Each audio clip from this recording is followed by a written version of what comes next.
کیونکہ ہماری روایت میں کلام پاک جو ہے وہ پروردگار ائمہ سبا the 7 great of God جن کے بغیر اللہ اللہ نہیں بنتا، جن میں قدرت، حیات، ارادہ، علم، بصارت، سماعت اور کلام آتے ہیں. تو کلام اللہ تعالیٰ کی صفت ہے، اور اللہ کی صفات میں اور ہماری صفات میں یہ فرق ہے کہ my attributes are acquired, I can acquire them. اگر میں نہیں پڑھا لکھا اور میں علم حاصل کروں تو مجھے عالم کہلایا جائے گا. اگر میں گانا نہیں آتا اور میں گانا سیکھ لوں تو گائک کہلایا جاؤں گا. لیکن اللہ کے ایٹریبیوٹس جو ہیں، ہم علم الکلام میں ہم ڈیبیٹس کرتے ہیں کہ یہ زائد بر ذات نہیں ہے. تو اگر زائد بر ذات نہیں ہے تو اس کا مطلب ہے کہ there is no separation between God and his attributes. تو پھر اللہ جس طرح خود غیر مخلوق ہے، اس کے ایٹریبیوٹس بھی غیر مخلوق ہو جائیں گے. اور کلام کیونکہ اس کا اپنا ایٹریبیوٹ ہے تو وہ بھی غیر مخلوق ہوگا. اور جب وہ غیر مخلوق ہوگا، اب حضور کو عطا کیا گیا ہے، تو پھر یہ سمجھ آئے گا کہ ایک مخلوق کو غیر مخلوق معجزہ عطا کیا جا رہا ہے اس کی انوسینس اور اس کی ٹروتھفلنس کو پروو کرنے کے لیے. So this is one separation جو حضور جو ہے قرآن مجید حضور کو sets apart from all other prophets کہ یہ پہلی دفعہ ہوا ہے کہ ایک غیر مخلوق کو مخلوق کے ہاتھ میں دیا گیا ہے. And that is where we have to be mindful in جو میں نے کہا تھا 2 باتیں ہمیں یاد رکھنی چاہیے اس معجزے کے حوالے سے. وہ یہ کہ whenever we are interacting with قرآن ہم ایک غیر مخلوق کے ساتھ انٹریکٹ کر رہے ہیں. تو ہمیں جو ایک خبر پڑ گیا ہے کہ جی I can make people understand what Quran means. Well then you don't understand infinity. Infinity اور غیر مخلوق کا کمال یہ ہے کہ اس کی اتنی مینیفیسٹیشنز ہیں، اس کی اتنی پاسبل ویریشنز ہیں اس کی ایکسپلینیشن کی کہ کوئی بھی عالم یہ کلیم نہیں کر سکتا کہ میں نے قرآن کی کسی بھی آیت کا، کسی بھی لفظ کا، کسی بھی حرف کا حق ادا کر دیا گیا. تو اگر اس ہیوملٹی کے ساتھ ہم قرآن کے ساتھ لگیں گے تو پھر ہمیں اس کا غیر مخلوق ہونا بھی سمجھ آئے گا. ادروائز اٹس جسٹ ورڈ پلے. اب جس طرح پروردگار ہے، اس کی کوئی مثال نہیں ہے دنیا میں. تو اللہ خود فرماتا ہے لیسا کمثلہ شیء، اللہ فرماتا ہے میری مثال پوری کائنات میں کوئی نہیں ہے. So if you want to understand you have to make a departure. مطلب you can not with your limited reasoning. السلام علیکم شاہ صاحب، میں تھوڑا سا درمیان میں ڈسٹرب کرنا چاہ رہا ہوں آپ کو. کیا کہہ رہے ہیں چینج ذرا انٹرنیٹ اگر ممکن ہو سکے تو چینج کر لیں کیونکہ آپ کی ویڈیو ٹھیک نہیں آ رہی. تو اب ایک تو آپ نے ذہن میں یہ رکھنا ہے کہ یہ غیر مخلوق ہے اور ہم بطور مخلوق اس سے انٹریکٹ کر رہے ہیں، تو ہم کبھی بھی اس کے میننگ کو فکس نہیں کر سکتے. اور دوسرا یہ ہے کہ جب بھی ہم قرآن کے حضوری میں آئیں گے تو we have to be mindful کہ یہ کتاب پوری کائنات میں کچھ بھی ایسا نہیں ہے جو اللہ کے ہو بہو ہو. خود قرآن فرما رہا ہے، اللہ فرما رہا ہے لیسا کمثلہ شیء، میری مثل کوئی شے نہیں ہے تمہاری کائنات میں. اور قرآن کے بارے میں بھی فرما رہا ہے ان کنتم فی ریب مما نزلنا علی عبدنا فاتوا بسورۃ من مثلہ. اگر تمہیں شک ہے قرآن کے اوپر تو کوئی ایک سورت ہی اس کی مثل لے آؤ. تو اس کا مطلب یہ ہے کہ نہ قرآن کی جس طرح خدا کی مثل اس کائنات میں نہیں پائی جاتی، اس طرح قرآن کی مثل بھی کائنات میں نہیں پائی جاتی. اور جس طرح ہم اپنے لمیٹڈ انٹلیکٹس اور ریزننگ کے ساتھ خدا کو کمپریہینڈ نہیں کر سکتے، اسی طرح کسی بھی آدمی کا یہ کلیم کرنا کہ he has completely understood what God means اور ریسٹرکٹ کر دینا میننگ کو صرف اپنے انٹلیکٹ، اپنی ریزننگ، اپنے تجربات اور اپنے علم کی حد میں. So this is not recognizing the infinity of this divine word. سب سے پہلے تو یہ ہمیں ذہن میں رکھنا چاہیے. اب میں نے جو آیت پڑھی ہے وہ آیت ہے کہ جیسے ہی میں پڑھوں گا ان اللہ و ملائکتہ یصلون علی النبی یا ایھا الذین صلوا علیہ وسلموا تسلیما، تو مسلمان فوراً درود شریف پڑھنا شروع کر دیتے ہیں. It's like Muslims are on auto کیونکہ یہ حکم کی آیت ہے. تو اب سب سے پہلے تو آپ کو اس کو تھوڑا سا سمجھنا، ایک تو یہ ہے کہ جب بھی یہ آیت پڑھی جاتی ہے تو میں بھی جب مجمع میں ہوتا ہوں تو پہلا جو میرا ریئیکشن ہوتا ہے وہ ہوتا ہے okay everybody talks about it, so what can be new in it. تو قرآن کا یہ اعجاز ہے بیکاز یہ انفینٹی ہے، اٹس این انفائنائٹ ورڈ. تو اگر آپ اس کے ساتھ خلوص کے ساتھ اور اس والہانہ طریقے سے اس قرآن کی آیتوں سے چمٹیں جس طرح ایک بچہ اپنی ماں کو چمٹتا ہے، یا ایک شہد کی مکھی جو ہے پھول کو چمٹتی ہے تو ان کو اپنی غذا مل جاتی ہے.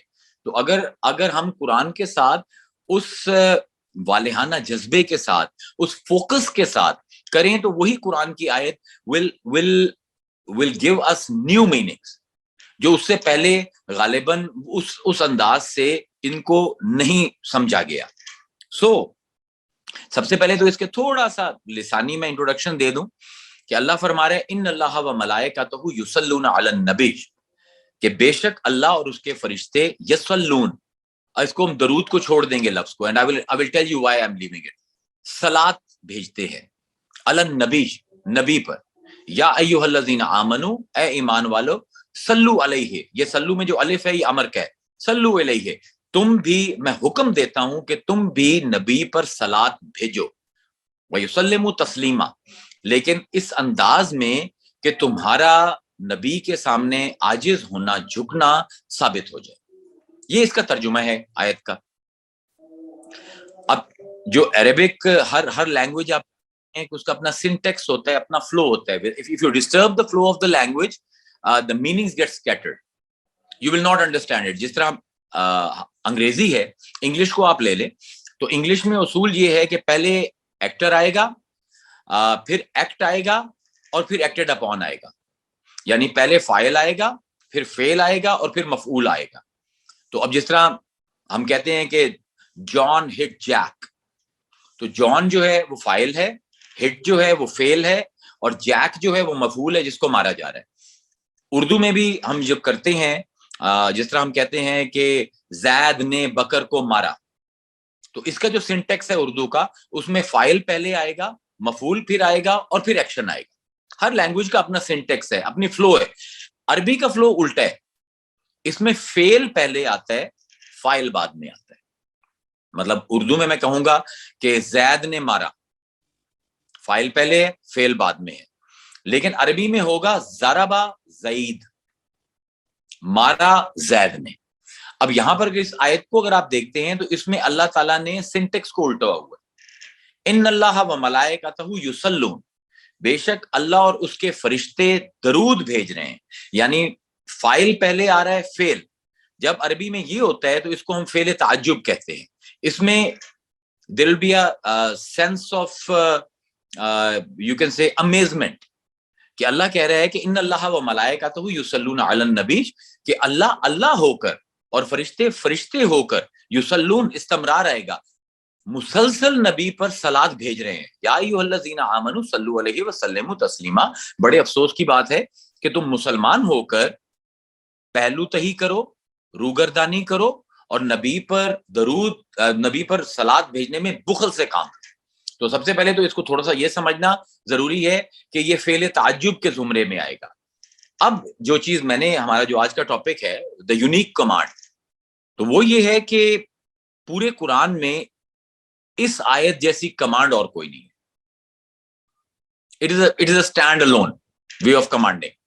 پروردگار جب بھی کمانڈ کرتا ہے قرآن میں, کبھی صیغہ امر میں کرتا ہے, کبھی امر کے لفظ کے ساتھ کرتا ہے, کبھی اخلاقی بوجھ ڈالتا ہے. مختلف طریقے ہیں کمانڈ کرنے کے. It will take 30-40 minutes just to explain the variety of commands there is in Quran. لیکن کچھ ایگزامپل لے لیتے ہیں. وہ مالک ہے, اگر وہ حکم کر دے اس کو کوئی جسٹیفائی کرنے کی ضرورت نہیں ہے اپنا حکم. There is a difference. مخلوق کو جسٹیفائی کرنا پڑتا ہے, خدا کو جسٹیفیکیشن کی ضرورت نہیں ہے. آپ جتنی بھی کمانڈز دیکھتے ہیں وہ بڑی وہ اپ فرنٹ سی ہیں کہ اللہ فرماتا ہے کہ اقیموا الصلاۃ وآتوا الزکاۃ وارکعوا مع الراکعین. اقیموا الصلاۃ الف جو ہے امر کا ہے, آتوا الزکاۃ الف امر کا ہے, ارکعوا میں الف جو ہے وہ امر کا ہے, کہ اللہ تعالیٰ حکم کرتا ہے نماز پڑھو, زکات دو, اور جھکنے والوں کے ساتھ جھک جاؤ. اب اللہ نے کوئی جسٹیفیکیشن نہیں دی ہے کہ why should I pray, why should I pay zakat. He doesn't need to. He's God. He's infinity. وہ کلہما مالک الملک, وہ ساری کائنات کا مالک ہے. He doesn't need to justify. اب اس طرح اور لے لیں, کتب علیکم الصیام کما کتب علی الذین من قبلکم لعلکم تتقون. ہم نے روزے تم پر فرض کیے ہیں جس طرح تم سے پہلے لوگوں پر فرض کیے تھے, تاکہ متقی ہو جاؤ. There is no justification کہ ہم فرض کیوں کر رہے ہیں. بس ہم کہہ رہے ہیں روزے رکھو, نہیں روزے رکھو گے تو مجرم ہو گئے ہمارے. اسی طرح اللہ فرماتا ہے وَلِلَّهِ عَلَى النَّاسِ حَجُّ الْبَيْتِ، لوگوں پر حق ہے اللہ کا. یہ اب مورل لوڈ اللہ نے مورل کمانڈ ہے کہ اللہ ہونے کی وجہ سے حق ہے لوگوں پر کہ اگر وہ استطاعت رکھتے ہوں تو اس کے گھر حاضری دیں.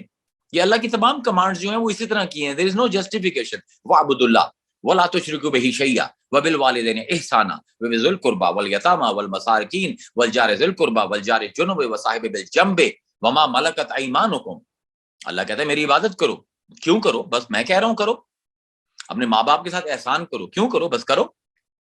اپنے ہمسایوں کے ساتھ، یتیموں کے ساتھ، مسکینوں کے ساتھ، وہ جو تمہارے پاس تھوڑی دیر آ کے بیٹھ جاتا ہے تمہارے ساتھ، تمہارے قریب آ کر، اس کے ساتھ بھی احسان کرو. کیوں کرنا ہے؟ بس کرنا ہے، میں کہہ رہا ہوں. تو یہ جو ایک ٹون ہے کمانڈ کی پورے قرآن میں، وہ جسٹیفیکیشن کی ہے ہی نہیں. God is just telling you کہ یہ کرو گے تو یہ ریزلٹ ہوگا. کیوں یہ کرنا ہے؟ یا اس کا کوئی پریسیڈنٹ اللہ تعالیٰ کوئی ہمیں اس طرح کا سائیکولوجیکل بوجھ نہیں دیتا ہے. لیکن when it comes to salat on نبی there is a huge departure. اور ہمیں کہنا نہیں چاہیے لیکن it seems like کہ God is leading by example. ان اللہ و ملائکتہ یصلون علی النبی، میں اللہ ہو کر نبی پر صلات بھیج رہا ہوں. یا ایھا الذین آمنوا صلو، مجھے دیکھو اور تم بھی وہی کام کرو. وہ لا شریک صلات میں نبی پر آپ کو شریک کر رہا ہے. اینڈ دس از پورے قرآن میں ایک ہی مورد ہے، پورے قرآن میں ایک ہی مقام ہے. There is just a unique command in the whole of the Quran کہ جہاں پر اللہ اپنا ایگزامپل دے کر اور پھر کمانڈ دیتا ہے. سو بیسیکلی اس سے زیادہ میرے خیال میں شدید کمانڈ پورے قرآن میں کوئی نہیں. اب کمانڈ کے اوپر بھی آپ جب قرآن کے سٹرکچر کو پڑھتے ہو تو بیکاز انفینٹ کلام ہے تو کوئی یہ نہیں کہہ سکتا کہ جتنی کمانڈز اللہ نے دی ہیں وہ ساری کی ساری ہم نے بتا دی ہیں لوگوں کو. قیامت تک انہی آیات میں سے نئی کمانڈز آتی رہیں گی، کیونکہ انفینٹ ورڈ کہنے کا مقصد ہی یہی ہے کہ کوئی بھی عقل، کوئی بھی زمانہ، کوئی بھی جنریشن اس کو پوری طرح ڈیکوڈ نہیں کر پائے گی. اب یہ آیت میں یہاں پر اس کمانڈ، ہمیں جو کمانڈ کیا جا رہا ہے سلو، اس سے مراد کیا ہے؟ اب جب آپ ترجمے گول مول کرتے ہو یا آپ ترجمے دوسری زبانوں میں کرتے ہو تو پرابلم سٹارٹ ہو جاتی ہے. درود جو ہے وہ عربی کا لفظ ہی نہیں، وہ فارسی کا لفظ ہے. تو اب ہمیں یہ دیکھنا پڑے گا، ہم ترجمہ کرتے ہیں کہ اللہ اور اس کے فرشتے نبی پر درود بھیجتے ہیں، اے ایمان والو تم بھی نبی پر درود بھیجو. تو اب یہ دیکھا جائے گا درود کیا ہے. سوال کیا جائے گا what do you mean by درود. مجھے کمانڈ کی جا رہی ہے، اللہ کہتا ہے اقیموا الصلاۃ، تو مجھے پتا ہونا چاہیے نماز کیسے پڑھنی ہے. آتوا الزکوٰۃ، زکوٰۃ کتنی پرسنٹ ہے.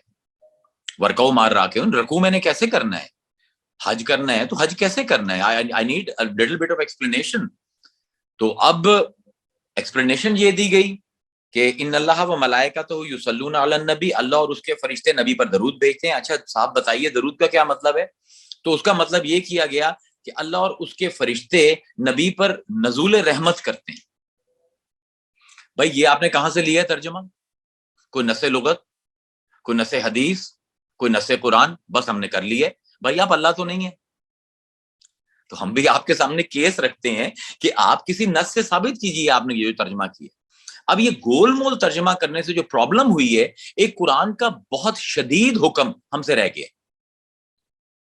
اور پھر جب زیادہ آپ بات کرتے ہیں تو ناراض ہونا شروع ہو جاتے ہیں. اب میں آپ کو اسی آیت کے حوالے سے کہتا ہوں، اگر میں اس ترجمے کو لے لوں کہ ان اللہ و ملائکتہ یصلون علی النبی، کہ اللہ اور اس کے فرشتے نبی پر نزول رحمت کر رہے ہیں، تو اب اگلی آیت، اگلی جملے کا کیا ہوگا؟ یا ایھا الذین آمنوا صلو، اے ایمان والو تم بھی نبی پر نزول رحمت کرو. بھائی وہ تو وما ارسلناک الا رحمۃ للعالمین، وہ تو اللہ کی رحمت کا وسیلہ بن کر آئے ہیں. میں کیسے رحمت کروں گا رسول پر؟ اور اگر صلات کا ترجمہ آپ نے درود کرنا ہے اور درود کا ترجمہ آپ نے نزول رحمت کرنا ہے، تو جب اللہ کہتا ہے اقیموا الصلاۃ، نماز پڑھو، تو جب میں نماز پڑھتا ہوں کیا میں اللہ پر نزول رحمت کرتا ہوں؟ تو یہ ترجمہ قرآن کی فصاحت، مقام نبوت اور عربی زبان کی نفاست کے مطابق نہیں ہے. ہمیں کوئی ایسا موضوع ترجمہ کرنا پڑے گا, کچھ ایسا فصیح ترجمہ کرنا پڑے گا. ہم عرب لوگ نہیں ہیں, عرب ول grasp it very quickly, لیکن جو نان عربز ہیں ان کو آپ نے ان الفاظ میں ترجمہ کرنا پڑے گا کہ they can grasp the essence of the حکم. اگر کمانڈ کا, حکم کا ایسنس, اس کا مفہوم ہی مجھ تک نہیں پہنچا تو میں اس کمانڈ کو کبھی سیریسلی لوں گا ہی نہیں. اور میں پھر آپ کے سامنے ایک کیس بلڈ کر دیتا ہوں. اچھا, صلات کا مطلب ہے جب اللہ تعالیٰ صلات بھیجتا ہے تو وہ نزول رحمت, وہ درود بھیجتا ہے, اور جب درود بھیجتا ہے تو اس کا مطلب ہے نزول رحمت ہے. تو میں آپ کے سامنے قرآن کی سورہ بقرہ کی آیت رکھ دیتا ہوں کہ اللہ فرماتا ہے وَلَنَبْلُوَنَّكُمْ بِشَيْءٍ مِّنَ الْخَوْفِ وَالْجُوعِ وَنَقْصٍ مِّنَ الْأَمْوَالِ وَالْأَنفُسِ وَالثَّمَرَاتِ وَبَشِّرِ الصَّابِرِينَ الَّذِينَ إِذَا أَصَابَتْهُمْ مُصِيبَةٌ قَالُوا إِنَّا لِلَّهِ وَإِنَّا إِلَيْهِ رَاجِعُونَ أُولَٰئِكَ عَلَيْهِمْ صَلَوَاتٌ مِّن رَّبِّهِمْ وَرَحْمَةٌ وَأُولَٰئِكَ هُمُ الْمُهْتَدُونَ. اب اللہ تعریف فرما رہا ہے کہ کچھ میرے ایسے بندے ہیں کہ جب ہم ان کو آزماتے ہیں خوف کے ساتھ, بھوک کے ساتھ, ان کے مال میں کمی کے ساتھ, with all the anxiety and all the losses, تو وہ کہتے ہیں کہ ان للہ, وہ صبر کرتے ہیں. وہ بشر الصابرین, صابرین کو بشارت دیجئے, کیونکہ ہوتا کیا ہے کہ ان پر جب اذا اصابتہم مصیبت, جب ان پر مصیبت آتی ہے قالوا انا للہ و انا الیہ راجعون, تو کہتے ہیں ہم تو اللہ کا مال ہے اور اللہ کی طرف لوٹنا ہے. تو اب اللہ آگے فرما رہے ہیں کہ یہ وہ لوگ ہیں اولئک علیہم صلوات, وہی لفظ آیا ان اللہ و ملائکتہ یصلون علی النبی یا ایھا الذین صلوا, وہی لفظ اب یہاں پر آ گئے اولئک الذین علیہم صلوات من ربہم. اب آپ نے کہا جی صلات کا مطلب ہے درود, درود کا مطلب ہے نزول رحمت. تو اب اللہ فرما رہا ہے کہ یہی وہ لوگ ہیں جن پر میں نزول رحمت کرتا ہوں ورحمہ, اور رحمت کرتا ہوں. تو کہتے ہیں یہ مترادف کلمات استعمال ہوئے ہیں. ہمیشہ یاد رکھیے مترادف کلمات کا محل ہوتا ہے. اگر بلا عذر, بلا وجہ کوئی کلمہ آپ استعمال کرتے ہیں مترادف, اور اس کا وہ ایک ہی مطلب ہوتا ہے جس کے ساتھ آپ اس کو جوڑ رہے ہیں, تو کلام اپنی شان سے گر جاتا ہے. اصول ہے مترادفات کا کہ جب آپ دو مترادف الفاظ بھی استعمال کریں گے تو there has to be a subtle difference in them, otherwise کلام کا حسن گر جائے گا. مثلا ہم عام اپنی زبان میں لفظ استعمال کرتے ہیں آن بان, شان و شوکت, سج دھج, یہ سب کے سب جو ہے مترادفات ہیں. لیکن جو سج ہے وہ دھج سے تھوڑا سا فرق ہے, جو شان ہے وہ شوکت سے تھوڑا سا فرق ہے, جو آن ہے وہ بان سے فرق ہے. ادروائز ایک ہی لفظ کو دوبارہ ریپیٹ کریں گے تو یہ فصاحت کلام سے گری ہوئی حرکت ہے, کب پیدا ہو جائے گا, it will become very ugly. اب اللہ فرما رہا ہے اولئک علیہم صلوات من ربہم, یہی وہ لوگ ہیں جن پر اللہ کی رحمت ہے ورحمہ, اور رحمت ہے. تو آپ کے خیال میں یہ کوئی مناسب ترجمہ ہے؟ Do you think it makes sense? تو آپ کوئی خدا کے واسطے ترجمہ وہ کیجئے which will make logical sense, which will make Quranic sense, and that will make people understand the severity of this command. اب اللہ یہاں پر ان جو 3 آیتیں میں نے پڑھی ہیں سورہ بقرہ کی, ان میں بعض لوگوں کی تعریف کر رہا ہے کہ یار میرے ایسے یہ مومنین ہیں کہ ان پر جب مصیبتیں ٹوٹتی ہیں, اتنے لاس ہوتے ہیں, they go through depression, اس وقت بھی یہ صبر کا دامن ہاتھ سے نہیں چھوڑتے. تو اللہ کہتے ہیں یہی وہ لوگ ہیں جن پر میں صلات کرتا ہوں اور رحمت کرتا ہوں. اب اللہ تعالیٰ جب بھی رحمت کرتا ہے ہماری کائنات میں, وہ کیسے کرتا ہے؟ اللہ کی رحمت زیادہ تر مادی ہے. سانس لینا ہے تو آئی نیڈ آکسیجن, اور وہ مادی درخت بناتے ہیں. بھوک مٹانی ہے تو ویٹ ہے, وہ بھی مادی ہے. پیاس بجھانی ہے, پانی ہے, وہ بھی مادی ہے. رحمت کے ساتھ مادہ جڑا ہوا ہے, اس لیے اللہ نے فرمایا وما ارسلناک الا رحمۃ للعالمین, ہم نے تجھے پوری کائنات کے لیے رحمت بنا کے بھیجا ہے. اور آپ نے اس کو ایکسپلین کیا آیت کو کہ انما انا قاسم اللہ یوتی, کہ میں بانٹنے آیا ہوں دنیا میں اور میرا رب مجھے عطا کر رہا ہے. اور یہ مادی طور پر ہی بات کی جا رہی ہے. ہدایت کا چیپٹر علیحدہ ہم کھولیں گے. مادی طور پر جب آپ کسی کو نعمت دینا چاہتے ہیں, رحمت کرنا چاہتے ہیں کس پر, تو آپ ان کو کچھ مالی چیزیں دے دیتے ہیں. اب یہاں پر اللہ ریکگنائز کر رہا ہے کہ بعض لوگ ہیں وہ ایکٹ پار ایکسیلنس, بلکہ ایکسیلنس سے بھی اوپر گئے ہیں کہ اتنی تکلیفوں کے باوجود بھی انہوں نے صبر کا دامن ہاتھ سے نہیں چھوڑا. اور یہ وہ لوگ ہیں کہ جب ان پر انہوں نے جب کمال یہ اختیار کیا ہے, یہ کمال کا کارنامہ انجام دیا ہے, تو اب ہم دو کام کر رہے ہیں. ایک یہ کہ ان پر سلاد بھیج رہے ہیں, اور ایک یہ کہ ان پر رحمت دے رہے ہیں. رحمت کا تعلق زیادہ مادی چیزوں سے ہے. آپ کا کوئی بھی بندہ, اینی ون, کوئی بھی اگر اچھا کام کرتا ہے اس دنیا میں, like our team is now in the World Cup, تو okay let's hope they win the World Cup. تو how are you going to what are you going to do with them? دو کام آپ کریں گے. ایک, آپ ان کو کوئی مادی چیز دیں گے, آپ کبھی لوگوں کو پلاٹ دے دیتے ہیں, کبھی ان کو انعام کی رقم کر دیتے ہیں, but it's not enough. So what you do is یا تو آپ سرٹیفکیٹس آف پریز ان کو دیتے ہیں, یا آپ ووکلائز کرتے ہو ان کو کارنامے کے. تو آپ دیکھو کہ جب بھی پاکستانی ٹیم واپس آتی ہے, اگر وہ کامیاب آئے تو there are interviews and then there are government officials who are praising them. تو یہاں پر جو مناسب لگتا ہے وہ یہ ہے کہ اللہ فرما رہا ہے کہ یہ وہ لوگ ہیں جنہوں نے صبر کیا ہے, and they have acted par excellence. تو ایک تو ہم ان کو رحمت کریں گے, ان کو جنت میں جگہ دیں گے, اور ایک ان پر صلات بھیجیں گے. یہاں پر صلات is befitting as a praise, یعنی اللہ تعالیٰ پوری آیت کی ٹون یہ ہے نا کہ اللہ ان کی تعریف کر رہا ہے. تو اگر آپ صلات میں سے تعریف کا معنی یہاں سے منہا کر دیں گے تو اس آیت کا پھر منشا سمجھ نہیں آئے گا. اولئک علیہم صلوات من ربہم, یہ وہ لوگ ہیں جن کی اللہ تعریف کرتا ہے. وہ اللہ ہے جو الحمدللہ رب العالمین, پورے عالمین جس کی تعریف کر رہے ہیں, وہ اللہ ان لوگوں کی تعریف کر رہا ہے, اور ساتھ ہی ان پر رحمت کر رہا ہے کہ ان کو دنیا میں بھی اونچا مقام دے رہا ہے اور آخرت میں ان کو جنت دے رہا ہے. تو it starts making some rational sense. اب اسی اگر مطلب کو آپ اس آیت میں لگا دو, it will make perfect sense. ان اللہ و ملائکتہ یصلون علی النبی, اللہ اور اس کے فرشتے, درود کو آپ نے بالکل ذہن میں نہیں رکھنا, بیکاز وہ آلریڈی اس کی کونوٹیشن فکس ہے. اللہ اور اس کے فرشتے نبی پر صلات بھیج رہے ہیں, یعنی نبی کی تعریف کر رہے ہیں, نبی کی نعت پڑھ رہے ہیں, نبی کی تحمید کر رہے ہیں, نبی کی تقدیس کر رہے ہیں, نبی کو پریز کر رہے ہیں in their own words. یا ایھا الذین آمنوا صلوا, اے ایمان والو تم بھی آؤ and praise prophet with me and my angels. Now it will start making perfect sense. آپ اس کو قرآن میں جہاں پر بھی یوز کریں گے, صلات کا فعل جب اللہ سے منسوب ہوگا تو نبی کی تعریف یا جنہوں نے کوئی بہت بڑا کام کیا ہے ان کی تعریف, it will start making perfect sense. It will fit in the whole of the Quran. تو اب یہاں پر ترجمہ ہم سیدھا کر رہے ہیں, ان اللہ و ملائکتہ یصلون علی النبی, اللہ اور اس کے فرشتے نبی کی تعریف کر رہے ہیں. یا ایھا الذین آمنوا, اے ایمان والو, صلو علیہ وسلموا تسلیما, اے ایمان والو تم بھی اس پر اس کی تعریف کرو اور اس پر سلام بھیجو, بیکاز ہی ہیز اے مادی وجود ایز ویل.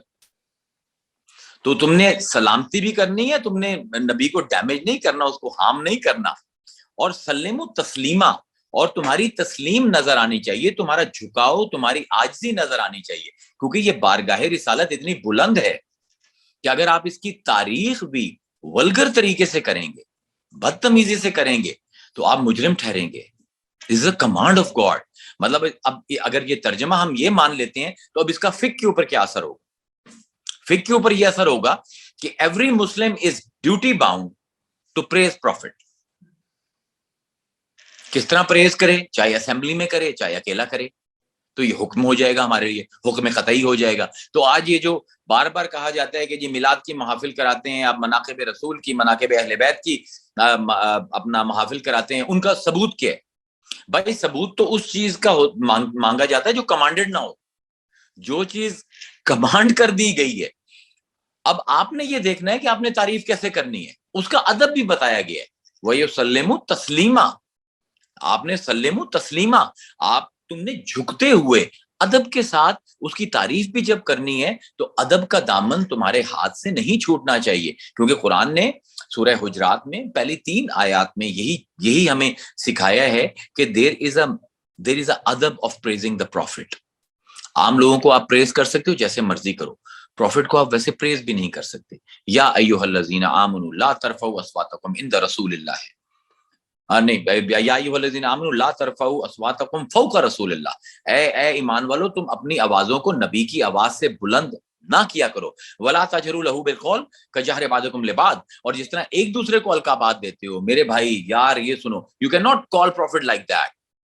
اگر یہ کرو گے انتحبتا اعمالکم، میں تمہارے جن صفوں پر تمہارے اعمال لکھے ہوئے ہیں وہ میں چیر دوں گا.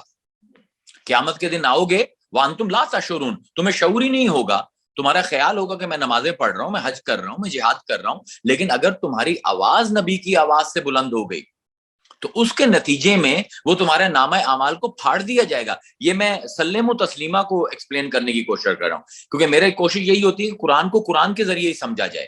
ہم جب اور لینگویجز اور ڈسپلن آف نالج کے پاس جاتے ہیں تو پھر وی اسٹارٹ گیٹنگ کنفیوز. اور اب اس کا الٹ کیا ہے، ایک یہ ہے کہ میں نے اپنی آواز نبی کی آواز سے بلند کی ہے، دوسری یہ ہے کہ میں نے نبی کی آواز سے اپنی آواز نیچی کر لی. الذین یغضون اصواتهم عند رسول اللہ اولئک الذین امتحن اللہ قلوبہم للتقوی، اور جو لوگ اپنی آوازیں نبی کی بارگاہ میں جا کر نبی کی آواز سے دھیمی کر لیتے ہیں، یہ وہ لوگ ہیں کہ ہم ڈھونڈ کر ان کے دلوں میں تقوی بھر دیتے ہیں. یہ ہے سلم و تسلیمہ، کہ صرف آپ نے تعریف نہیں کرنی لیکن اس کے ساتھ پراپر مینرزم فالو کرنا ہے، بیکاز بہت بڑی بارگاہ ہے. اور تعریف بھی عجیب و غریب. دیکھیں اب یہی آ رہا ہے کہ یا آمنو صلو علیہ، اے ایمان والو تم بھی تعریف کرو، جو ہم نے نئی ٹرانسلیشن کی ہے، اے ایمان والو تم بھی تعریف کرو رسول کی. اب سوال یہ پیدا ہوتا ہے کہ میں تعریف جب کرتا ہوں کسی کی بھی تو I need to have some idea of the excellence and merit، اور اس کے مقام کا تھوڑا بہت مجھے گراسپ ہونی چاہیے جس کی تعریف کر رہا ہوں. تو یہاں پر اللہ تعالیٰ آپ کو اس سے بھی ڈسکنیکٹ کر رہا ہے، کیونکہ آپ کو جب اللہ کہتا ہے یا ایھا الذین آمنوا صلو، اے ایمان والو تم صلاۃ بھیجو، تو آپ کیا کرتے ہیں؟ اللہم صلی علی سیدنا محمد وعلی آل محمد، اللہ میاں تو صلاۃ بھیج. یعنی کہنے کا مطلب یہ ہے کہ it is the height of humility کہ پروفٹ کی کرنی بھی تعریف ہے، اور آپ اپنے آپ کو اس قابل ہی نہیں سمجھتے ہیں. آپ یہ درک کر رہے ہیں، مسلمان یہ بہت سب کانشیسلی پروسیس کرتا ہے، آپ یہ درک کر رہے ہیں، آپ نے یہ مان لیا ہے کہ یہ اتنی بڑی بارگاہ ہے کہ اس کے مقام کو پہچاننا میرے بس میں ہی نہیں ہے. تو اب کیا وہی اللہ کہہ رہا ہے کہ ان اللہ و ملائکتہ یصلون علی النبی، اللہ اور اس کے فرشتے نبی کی تعریف کر رہے ہیں. استخراج کرو، استنباط کرو. قرآن میں جس طرح ہم اپنے حبیب کا تذکرہ کر رہے ہیں، جو تعریفیں کر رہے ہیں، کہیں ہم کہہ رہے ہیں انک لعلی خلق عظیم، کہیں کہ ہم کہہ رہے ہیں وما ارسلناک الا رحمۃ للعالمین، کہیں ہم کہہ رہے ہیں وما ارسلناک الا کافۃ للناس، اور کہیں ہم کہہ رہے ہیں کہ لقد جاءکم من اللہ نور وکتاب مبین، اور کہیں کہہ رہے ہیں یا ایھا النبی انا ارسلناک شاہدا ومبشرا ونذیرا وداعیا الی اللہ باذنہ وسراجا منیرا. تو استخراج کرو، استنباط کرو. think about it. The way I praise my prophet, you are supposed to praise him like me, but I am his Allah. میں اس کو کبھی ڈانٹ بھی سکتا ہوں and I can be loud as well in his prayer. سلموا تسلیما. تمہیں یہ بھی الاؤڈ نہیں ہے. تمہارے اندر پوری سبمیشن ہونی چاہیے، پوری ہیوملٹی ہونی چاہیے. جب تم کیونکہ آج کل میں روز ہی 3-4 میلادوں میں جانتا ہوں، تو ہر جگہ ہاتھ جوڑ کر مقرر حضرات کو بھی، نعت خانوں کو بھی کہتا ہوں کہ یار یہ حکم کی آیت ہے، امر کی آیت ہے، اور شدید ترین حکم ہے. اٹس اے یونیک کمانڈ، اور اس میں اللہ تعالیٰ جو ہے ہمیں کہہ رہا ہے کہ ہم نے سر تسلیم خم کر کے نبی کی تعریف کرنی ہے. تو جب آپ نعت شریف پڑھتے ہو اور جب آپ تقریر کرتے ہو تو خدا کے واسطے اپنی آوازیں جو ہیں وہ ایک ماڈریٹ پچ سے اوپر مت کیا کرو، because you are violating the command of God. ایک تو یہ اللہ کہتا ہے حکیم السلام میں نماز پڑھتا ہوں لیکن اتنی بے توجہ کی، اتنی بے دھیانی کی نماز پڑھتا ہوں کہ کنیکٹ ہی نہیں کر پاتا. تو don't do that to your prophet as well. Try to connect to him through humility. ہمارا سب سے بڑا پرابلم یہ ہے کہ ہم ایکشن کرتے ہیں، کانشیسلی ہم ایکشن کر رہے ہوتے ہیں، لیکن ہمارا سب کانشیس کہیں اور ہوتا ہے، اور ہماری کانشیس فوکس کہیں اور ہوتی ہے، اور ہمارا پری کانشیس کہیں اور ہوتا ہے. So we have to align all of it. Even if we are praying or if we are praising the prophet, تو ہمیں اس ادب کو ہمیشہ ملحوظ خاطر رکھنا ہے کہ ہم نے کبھی بھی اس ادب سے ہاتھ نہیں دھونے. اب یہ تو یو کین سے کہ یہ جی آپ نے یہ ترجمہ کر دیا ہے کہ اللہ اور اس کے فرشتے نبی کی تعریف کرتے ہیں، نبی کی ثنا کرتے ہیں، نبی کی تقدیس کرتے ہیں، نبی کی تحمید کرتے ہیں، نبی کی تمجید کرتے ہیں. اس کی نص کیا ہے؟ ایک تو میں نے قرآن سے نص دی ہے سورہ بقرہ کی 3 آیات سے، اس کی سب سے بڑی جو نس ہوتی ہے کسی بھی زبان پہ وہ نس لغت ہوتی ہے, the proof from a dictionary. تو let's see what the dictionary says.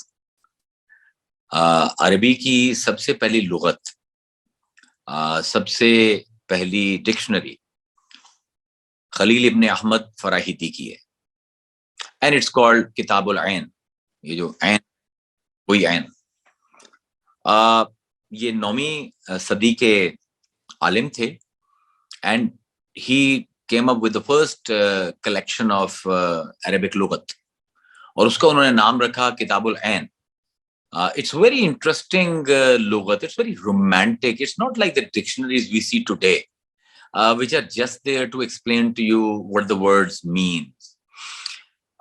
This dictionary has a huge philosophy behind it, huge romanticism, very sensitive mind جو یہ dictionary ترتیب دے رہا ہے. He starts the dictionary not with alif. آپ دیکھیں اب alphabetic order میں ہمیشہ ڈکشنریز رکھتے ہیں, پہلے اے آتا ہے, with the word starting with B and C, D and then so on so forth. ہم اردو میں بھی جب ہم لغت کھولتے ہیں تو ہمیں پتہ ہے کہ الف پہلے ہوگا اور بے بعد میں ہوگا اور جیم یہاں پہ ہوگا اور میم یہاں پر ہوگا, but not Farahidi. He is much more sensitive, اور میرے خیال میں ہم تو جتنے مسلمان آگے جاتے جا رہے ہیں ہماری سینسٹیوٹی پیچھے جائی جا رہی ہے. اب یہ دیکھیں یہ بندہ لغت لکھ رہا ہے, he is a scholar, he is supposed to be dry. Writing a dictionary is not something very romantic. What he is doing, look at the mental process. کہ وہ پہلا جو باب لا رہے ہیں وہ الف کا نہیں لا رہے, عین کا لا رہے ہیں, اور آخری باب میم کا لا رہے ہیں. And then he explains why he does it. کیونکہ عربی میں آپ کے مخارج ہوتے ہیں, یہ آپ کا سب سے گہرا مخرج ہے, اور یہ جو ہونٹ ہیں آپ کے یہ آپ کا سب سے ظاہری مخرج ہے. اس کو یہ باطنی مخرج ہے کہ نظر نہیں آتا, میرا ساؤنڈ باکس نظر نہیں آتا, گلا نظر نہیں آتا, لیکن میرے ہونٹ نظر آتے ہیں. تو فراہیدی یہ کہتے ہیں کہ میں نے دیکھا کہ عربی میں سب سے زیادہ بیس میں سے کون سا لفظ نکلتا ہے, سو دیٹ از عین.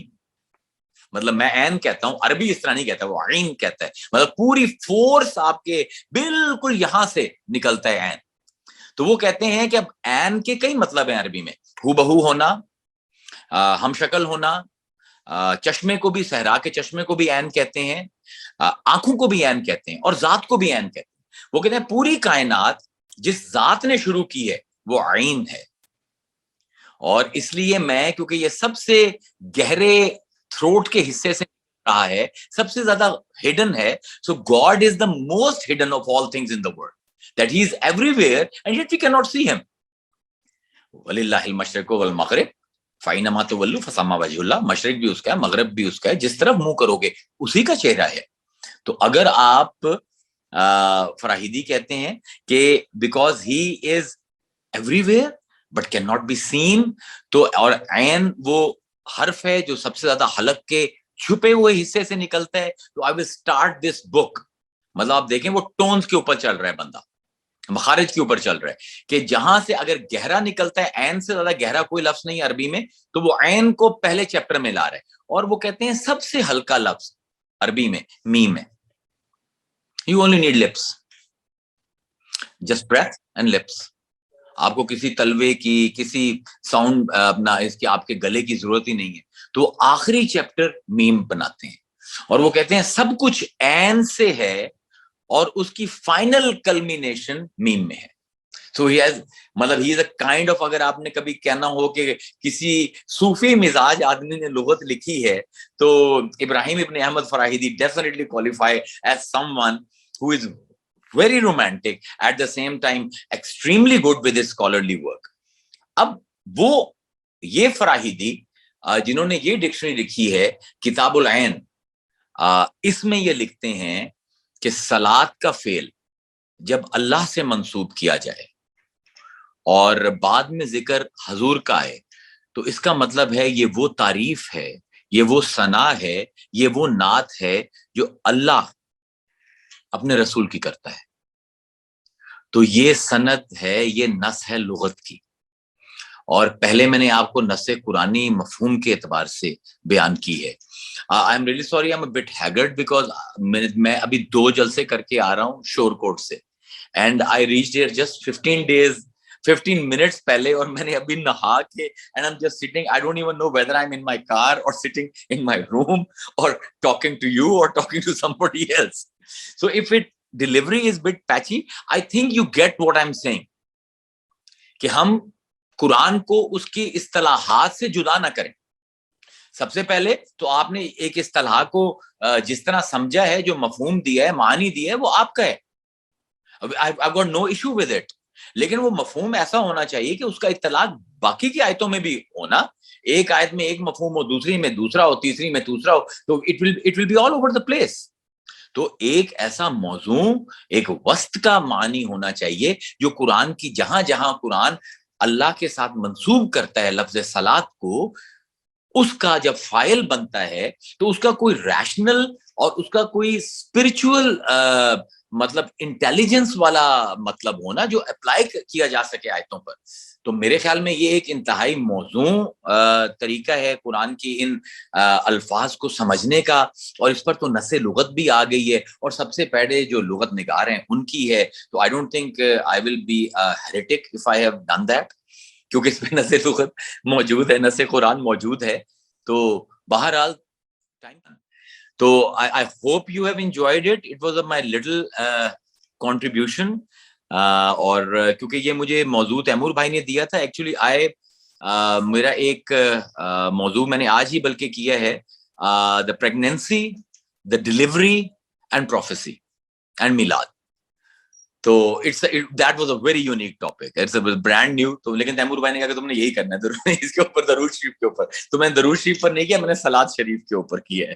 So we should stick to Quranic terms, try to understand them within Quranic context, اور جس کے لیے وہ لفظ استعمال کر رہے ہیں اس کا مرتبہ, اس کا مقام کو دیکھ کر اگر ہم ترجمے کریں گے تو we will understand. اب اگر آپ اس کو اس انداز سے دیکھیں گے تو you will understand کہ you are duty bound according to قرآن, کہ نبی کی تعریف کا جو بھی طریقہ تمہارے ذہن میں آتا ہے کرو, جب تک ادب میں رہو, عاجزی میں رہو, اور اگر نہیں آتا طریقہ تو مجھ سے سیکھو. میں اپنے انبیاء کے اگر میلاد کا تذکرہ کرتا ہوں, تم مصطفیٰ کے میلاد کا تذکرہ کرو. اگر میں انبیاء کی جو نبی کی والدہ کا 3 جگہ تذکرہ کر رہا ہوں, تم بھی نبی کی والدہ کا تذکرہ کرو. So this is like all meshed together for us to see. ہمیں انفینٹی کے کلام میں سے, infinity is not always very clear about what it wants. It doesn't want us to turn into robots. It wants us to exercise judgment, rationality, اور استخراج اور استنباط کے ساتھ ہم قرآن کے احکام کو سمجھیں. سب سے پہلے یہ سمجھیں کہ اس کو چاہے آپ درود شریف کہیں یا صلاۃ کہیں, یہ ایک حکم ہے, and it is a very unique حکم. ایسا حکم پورے قرآن میں کوئی نہیں ہے, اتنی شدت کسی حکم کے لیے نہیں دی گئی ہے. تو اس لیے کوئی بھی اگر نبی کی تعریف کے لیے کوئی بھی مجلس, کوئی بھی میلاد کرنا چاہ رہا ہے تو مسلمان کا حق ہی نہیں ہے کہ اس کو منع کرے, بیکاز یہ کمانڈ ہے. تو میں اجازت چاہوں گا, because I am really really tired, I am really sorry, تھوڑا سا وہ ہیگرڈ ہو گیا ہوں میں, میرے پر بہت زیادہ ہے. بہت بہت شکریہ, بہت بہت. آج ہمارے پاس یہاں بھی آپ کے شاگرد بیٹھے ہیں, اور نیٹ پہ بھی فائزہ بی بھی ہیں, راہیل بھی ہیں, مریم صاحبہ بھی ہیں, رابعہ شمیم بھی ہیں. اگر ان میں سے کوئی سوال پوچھنا چاہے, اگر فائزہ بی کو پوچھنا چاہیں تو. اجازت نہیں ہے, ان کے بہت مشکل سوال ہوتے ہیں. اچھا, گڈ ٹو سی یو. میں صرف اتنا کہوں گی کہ بڑے عرصے بعد آپ کی شکلیں مبارک نظر آئی ہے, تو بڑا اچھا لگا. تھینک یو سو مچ. چلیں پھر انشاءاللہ ملاقات ہوتی ہے. I'll beg leave now. Okay, اللہ حافظ جی, تھینک یو سو مچ. بہت مہربانی. آپ کو مس کر رہے ہیں ہم لاہور میں.